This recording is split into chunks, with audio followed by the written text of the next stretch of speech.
Hi guys, it's a quick vlog. I'm here with Austin and nandito ako sa favorite kong Chinese restaurant. I mean, a great seafood restaurant. And matagal na akong kumakain dito siguro since 1990s pa. Siguro we ate here almost 300 times. Kasi you know what, every time may family parties or holidays or whatnot, palagi kami dito nag-order ng food at you know, nagdito rin kami nagsiselebrate. So today, wala naman kami sineselebrate. Mahilig talaga kami kumain. Pero marami man na leftover to, hindi naman namin to lahat mauubos. So this one is a fried flounder, favorite ni Austin. Yung beef fried rice. And then this one is salt pepper pork chop. And fried dumplings, chicken and shrimp. And then yung parang egg roll nila. Pero yung wrapper nito is soybeans. And then chicken and mushroom shumai. Ang sabi ko nga kay Austin if ever pumunta dito sila Roel, di ba mahilig sila sa Chinese food? Dadalhin ko talaga sila dito kasi masarap talaga yung food nila. Especially this one, and that one. Masarap din yung honey walnut shrimp nila. So, ilang. And then, yan si Bernard, yan yung may-ari. You know?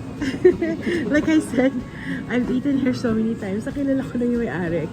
Tsaka, pag may mga leftover ni dim sum, tinatawagan nila ako kung gusto kong bumili. So, anyways guys, let's eat!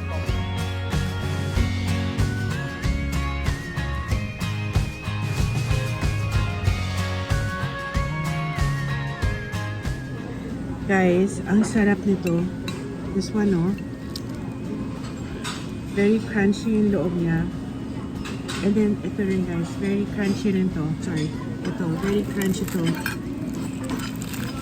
Kaya lang ito lang pag kakainin mo siya after a while.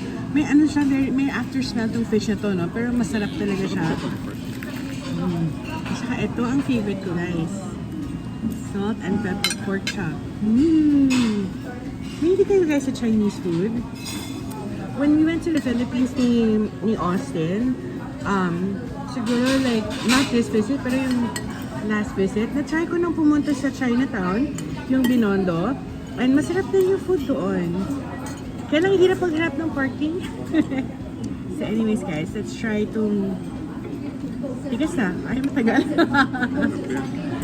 Teka lang guys.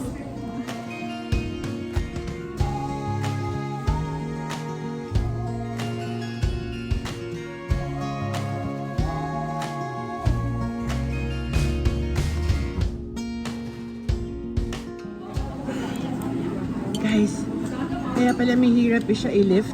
Siksik talaga siya ng meat to. At saka guys, ang maganda dito, yung owner, staff, at saka cook.